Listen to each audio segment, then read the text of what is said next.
Bismillahirrahmanirrahim. Assalatu wassalamu ala rasulillahi amma ba'd. Assalamualaikum warahmatullahi wabarakatuh. Apa kabarnya anak soleh dan solehah? Semoga senantiasa Allah sehatkan dimanapun kalian berada. Baik, pada kesempatan ini saya akan menjelaskan tentang hukum mim dan nun tasdid. Silahkan disimak baik-baik. Baik, di sini sudah ada gambaran ya tentang mim dan nun tasdid ya. Jadi mim dan nun tasdid ini dia bisa terletak pada isim, fiil maupun huruf ya. Jadi maupun di tengah kata maupun di akhir kata ya. Jadi untuk mim dan nun tasdid ini hanya terletak pada tengah atau akhir. Jadi dia tidak bisa terletak pada awal kata.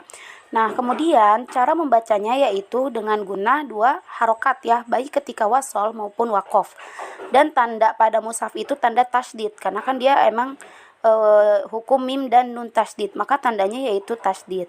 Di sini bisa diperhatikan contohnya di sana ada kata inna, summa. Jadi kita tahan terlebih dahulu. Nah, kemudian di sini juga ada tingkatan-tingkatan gunah. Jadi perlu diperhatikan untuk tingkatan-tingkatan gunah ini. Yang pertama yang paling gunahnya sempurna yaitu ada di mim dan nun tasdid ya yang tadi. Jadi kita harus menyempurnakan gunahnya ya, ditahan dua harokat. Nah, kemudian yang kedua itu ada hukum idgham nakis ya. Idgham nakis itu adalah huruf waw dan huruf ya ya. Jadi huruf waw dan huruf ya yang dimana mereka ini sebelumnya itu nun sukun bertemu waw atau bertemu dengan huruf ya ya. Jadi ditahan juga dua harokat seperti itu ya. Kemudian setelah itu tingkatan yang berikutnya ada ikhfa, iklab dan ikhfa syafawi ya. Kemarin kita telah mempelajari di hukum nun sukun dan juga mim sukun ya. Di sana juga ditahan dua harokat. Kemudian berikutnya ada nun dan mim sukun ya. Jadi semakin kesini tingkatan gunanya semakin lemah atau semakin rendah, tidak begitu ditekan.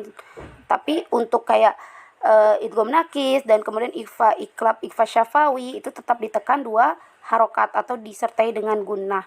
Nah, kemudian di sini yang terakhir ada mim dan nun berharokat. Jadi walaupun mereka itu berharokat, mereka tetap ada sifat gunnahnya ya, sifat gunnah yang mereka itu dengung di dengung di hidung ya. Jadi masih terasa walaupun tidak begitu jelas ya, samar-samar gunnahnya seperti itu. Ini di sini ada catatan ya untuk gunnah pada tingkatan yang tadi ya yang sudah saya bahas itu ditahan dua harokat ya tadi seperti nun dan mim tasdid, idgham nakis dan juga ada ikhfa, iklab dan ikhfa syafawi ya. Kemudian untuk tingkatan yang keempat yang nun dan mim sukun dan nun dan mim yang berharokat itu tidak perlu ditahan ya.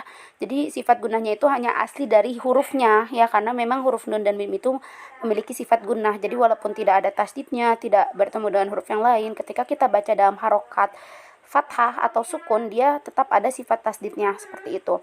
Nah, kemudian untuk gunnah ikhfa itu mengikuti huruf setelahnya dari sisi tafhim maupun tarkik. Jadi kalau misalkan huruf setelahnya itu adalah huruf tebal atau tafhim seperti huruf qaf, maka dengung dari atau gunnah pada ikhfa tersebut menjadi tebal ya. Contohnya misalkan mioko. Nah, seperti itu. Dan kalau misalkan huruf setelahnya itu tarkik atau tipis, maka dengungnya juga menjadi tipis ya. Contohnya misalkan huruf K, mingka, mingka. Nah, seperti itu. Kemudian di sini ada contoh-contoh dari tingkatan-tingkatan gunnah yang tadi ya, silakan dipelajari. Dan mungkin ini saja dari saya untuk pembelajaran pada kali ini. Semoga bermanfaat. Barakallahu fiq, jazakumullah khairan. Wassalamualaikum warahmatullahi wabarakatuh.